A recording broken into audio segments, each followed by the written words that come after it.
Globally, an estimated 736 million women have been subjected to intimate partner violence, non-partner sexual violence, or both at least once in their life. By September 2020, 52 countries had integrated prevention and response to violence against women and girls into COVID-19 response plans, and 121 countries had adopted measures to strengthen services for women survivors of violence during the global crisis. But more efforts are urgently needed. In Mindanao, cases of family violence have increased and displaced women are living in temporary evacuation centers. Prior to the outbreak of the COVID-19 pandemic in the country, the Center for Women's Resources reported that more than 16 million Filipino women were economically insecure. And now that the COVID-19 outbreak and associated community quarantine measures have resulted in forcing women to get stuck at home, there have been increasing reports warning of the rise in domestic violence.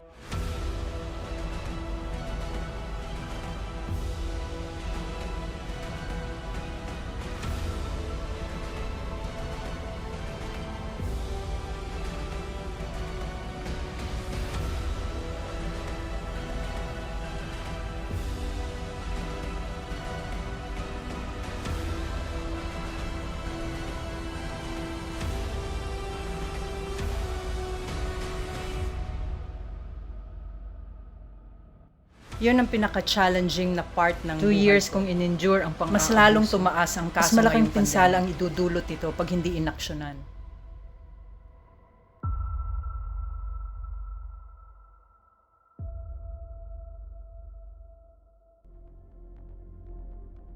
I've been in a community where men had a specific room in their homes to beat their wives. I've met a girl who went to the police with imprints of hot irons burned into her thighs to pry her legs apart for rape. And I've met a woman who lay awake terrified at night because her husband kept a knife beside their bed and threatened to kill her every night for 7 years.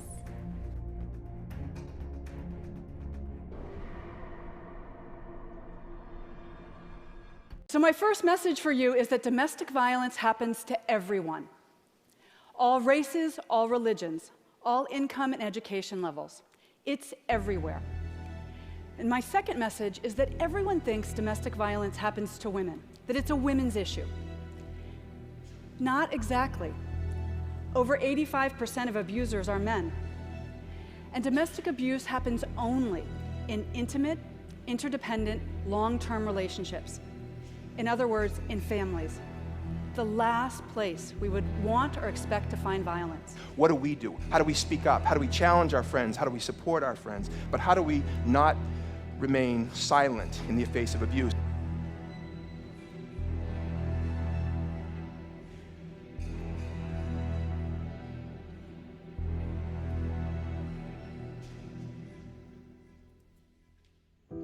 I am Virgie Albaera, 45 years old, and a mother of 2. I am a victim of domestic violence. Me and my ex-husband have been separated for 15 years. I experienced mental, emotional, financial, and physical abuse from him. Dumating sa punto na naisipan ko siyang ipapatay or patayin at ako ay lumayas.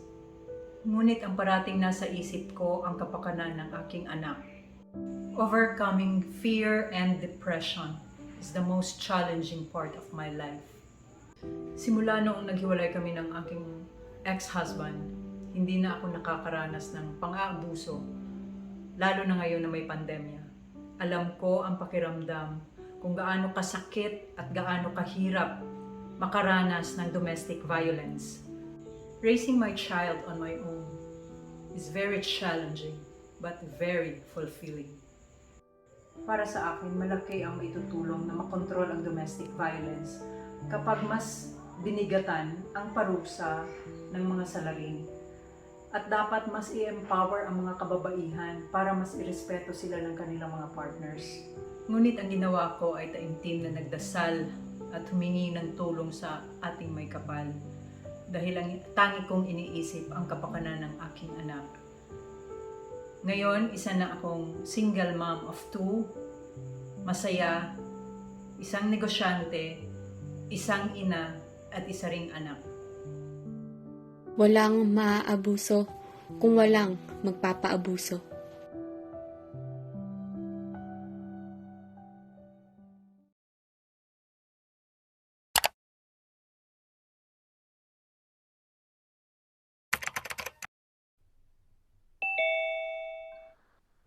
Hi, I am Marina Francesca Tapia. I am a survivor of domestic violence, and I am also the founder of a nonprofit organization called Alpas Youth. Violence, especially domestic violence, is any form of abuse that within a relationship, or, for example, family, or from a partner, a significant other. And during the pandemic, cases have risen because people are locked in their houses with these abusive partners, with these abusive family members. So it's been alarming how these cases have sprung, actually. Some of them didn't even exist pre-pandemic. It is very important to talk about these issues because there's a lot of, first of all, there's a lot of stigma surrounding it, and there's a lot of victim blaming going on. We also have to talk about it because it's a very present issue in our society. It's very alarming. It's just there. It's been there for many, many years. There's a lot of these instances that are being swept under the rug. There's a lot of these cases that are being ignored or people try to justify these things. There's no recognition about it. There's no light shed onto it, and that needs to be fixed. There's a way to fix it. There's a way to uproot the system.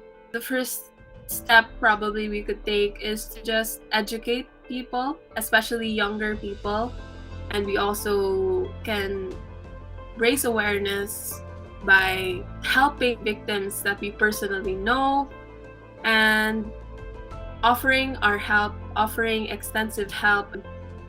It's very, very important that we are able to, address these situations, especially in a legal sense, that they will get the justice that they deserve with the help of the government. But there's always hope. There's always light at the end of the tunnel.